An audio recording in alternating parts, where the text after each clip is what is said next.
मनीष गुप्ता जी, एक नई बात भारत ने आज रखी इस पूरे घटनाक्रम में, ये सबसे नई बात है कि पाकिस्तान के परमाणु हथियार और उसके परमाणु कार्यक्रम अंतर्राष्ट्रीय परमाणु ऊर्जा एजेंसी की नियंत्रण में, उसके सुपरविजन में रहें, क्योंकि एक असफल राष्ट्र जो आतंकवादियों के द्वारा संचालित होता हो सीधे या परोक्ष रूप से, उसके पास न्यूक्लियर हथियार रहना पूरे दुनिया के लिए खतरे का बायस हो सकते हैं। मनीष गुप्ता। अरे श्रीमती जी, कुछ तो सस्ता लो। नहीं श्रीमान जी, सब बढ़िया लो। इसमें क्या खास बात है? थोड़े में ज्यादा स्वाद, यही तो है इसकी खास बात। क्या स्वाद है? अरे मेरे राजा, सबका राजा आरती और मसाला। अब छोलिया हो या लोबिया, सफेद चने या काले चने, सब कुछ मजेदार बने।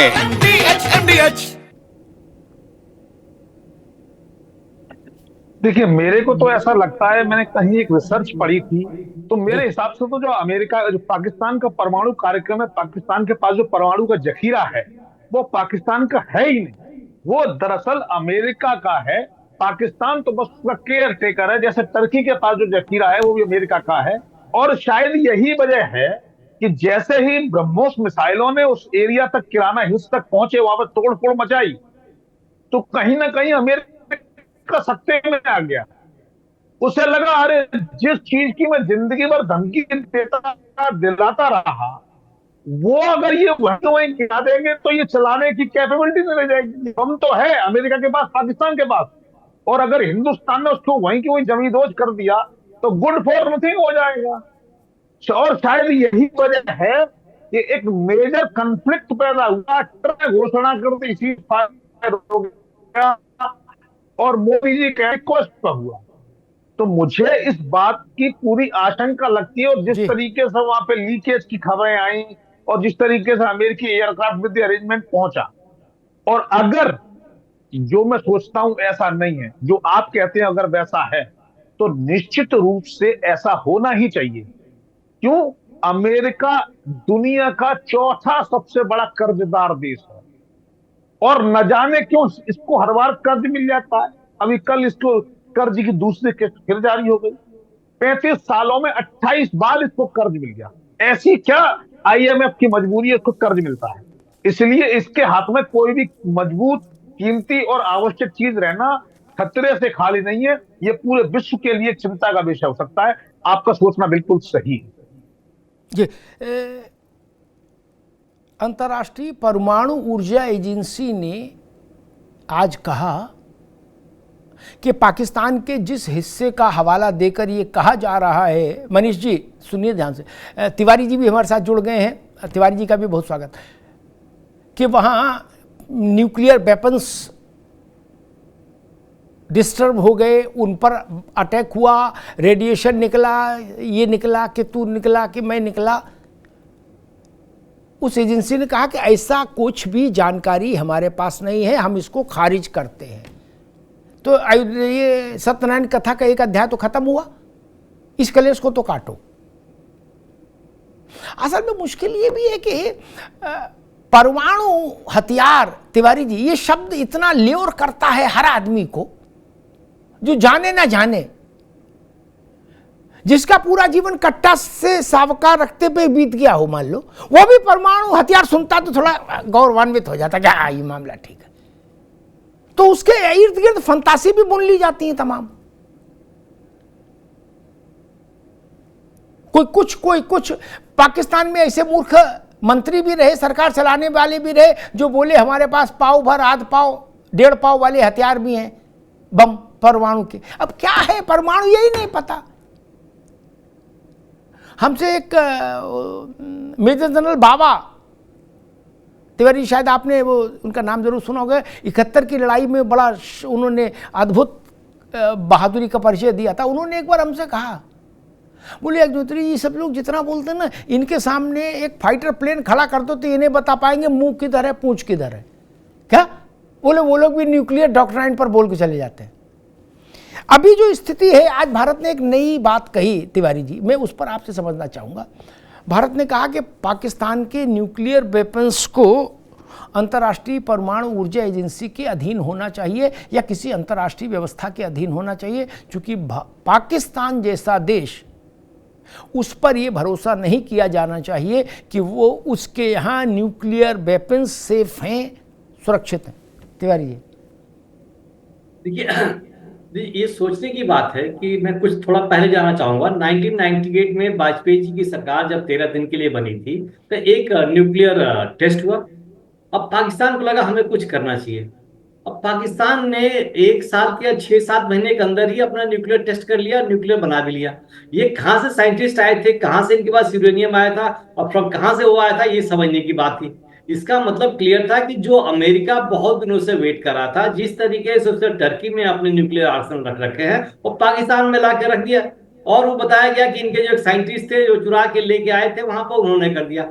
अब इस तरीके से इन्होंने अंदर स्टैब्लिश किया और किसके हाथ में दे रखा है, जिनको चलाना नहीं आएगा, कुछ पता नहीं क्या है। जैसे एयर मार्शल, अब जनरल बाबा कह रहे थे, एयर मार्शल बाबा थे जिन्होंने टैंक की लड़ाई लड़ाई थी, सारे टैंकों को मारा हंटर से। सही बात है। तो उन्होंने एयर मार्शल बाबा थे, उन्होंने कहा था इनको कुछ पता ही नहीं है। अब इनके पॉलिटिकल लीडर्स को जब 1 पाव, आधा किलो और 3 पाव की बात कर रहे हैं, इसका मतलब इनको नहीं कुछ पता। इनको क्या, इनके आर्मी को, मुनीर को भी नहीं कुछ पता होगा, इनके मुनीर को भी नहीं पता होगा। बिकॉज जब मैनेज कौन कर रहा है, अमेरिकन कर रहे हैं, क्योंकि इसकी जानकारी तो हमें उतनी नहीं थी। लेकिन अब जब हुई, जब अमेरिका के जहाज वहां लैंड करने लगे, जब इजिप्ट से जहाज आके बोरॉन लेके आया वहां पर, तभी समझ में आया। अब इनको तो अमेरिका को समझना चाहिए कि अमेरिका का जो मेन टेररिस्ट था जिसने अटैक कराया था, उसको भी पाकिस्तान ने हार्बर कर रखा था। लेकिन ये ट्रम्प क्या चाहता है, क्या कहते हैं, कुछ समझ नहीं आता। कभी कभी लगता था कि ट्रम्प से ज्यादा अच्छे तो वो वाले साइंटिस्ट थे, पहले वो वाले अच्छे प्रेसिडेंट थे। अब ये कुछ करना है, खाली बिजनेस करना है, क्या करना है कुछ समझ में नहीं आता। ये ट्रम्प साहब को ये समझना चाहिए कि आज अमेरिका नंबर 1 पर भारतीय साइंटिस्ट, भारतीय वैज्ञानिकों की वजह से है, जो भारत के ओरिजिन के हैं, जिन्होंने वहां काम कर लिया है। वही उसी आईक्यू लेवल के लोग हमारे भारत में भी है। जिस तरीके से 3.5 साल 4 साल में इलेक्ट्रॉनिक मैग्नेटिक वॉरफेयर का और ड्रोन का, एंटी ड्रोन का जो डेवलपमेंट किया है, वो उनको समझना चाहिए कि उसी आईक्यू लेवल के लोग यहाँ पर है और भारत आगे बढ़ा। पहले इन साइंटिस्टों के पास अपॉर्चुनिटी नहीं थी, सरकार सपोर्ट नहीं करती थी, तो उनको विवश होकर अमेरिका जाना पड़ता था। अब ये लोग सब कुछ यही हो रहा। अब डीआरडीओ, एक दिन अभी मैं एक लिस्ट एक आई थी कि कौन कौन सी बेस्ट मिसाइल है, और Shaurya and BrahMos number 2, number 1 and number 2 missile है कि यही लोग हैं जो अमेरिका को नंबर 1 लेके आया था, वो लोग ही भारत में है। तो समय दूर नहीं है, ये इनको पता है, अमेरिका को भी पता है, चीन को भी पता है। अमेरिका कहता है कि चीन हमारा दुश्मन है, लेकिन जिस तरीके से पाकिस्तान का कटोरा भरा इसने, जिस तरीके से बांग्लादेश का कटोरा भरा, ये तो बिल्कुल समझने की बात है। इसका मतलब वेरी क्लियर है कि भारत को अपने आप खुद के बल पे खड़ा होना पड़ेगा, जिसकी शुरुआत हो चुकी है। और अपने आर्मामेंट्स, उनको भी डर लग रहा है कि पाकिस्तान, अगर भारत अपने मिसाइल्स बेचेगा तो भारत की अर्थव्यवस्था बहुत अच्छी हो जाएगी, भारत की मिसाइल्स बिकेंगे ही। भारत के एयरक्राफ्ट ठीक है उतने अच्छे नहीं हो पा रहे, हमारा इंजन का डेवलपमेंट चल रहा है। हमारे इंजन का डेवलपमेंट अमेरिका ने जानबूझ कर डिले किया था। वो उम्मीद थी कि ट्रम्प चालू कर देगा, लेकिन कहने और कथनी में बहुत अंतर था।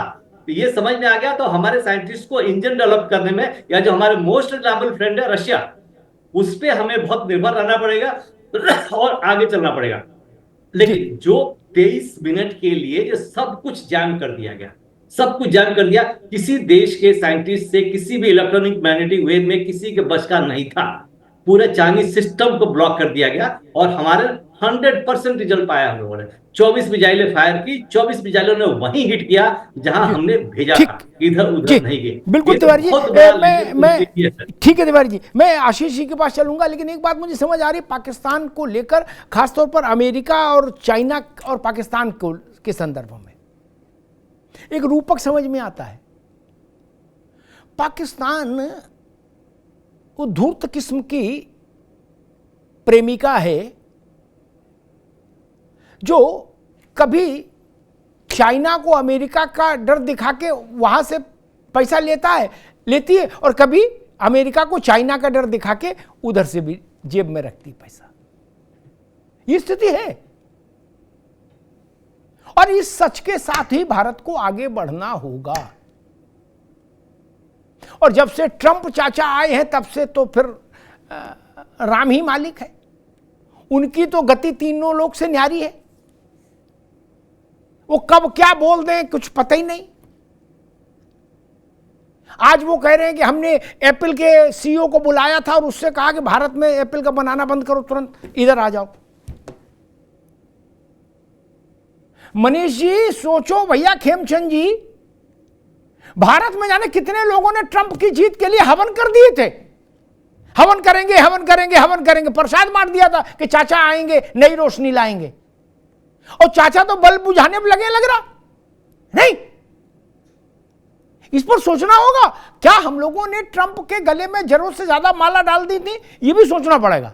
थोड़े में ज्यादा स्वाद, यही तो है इसकी खास बात। वाओ मामा, क्या स्वाद है। अरे मेरे राजा,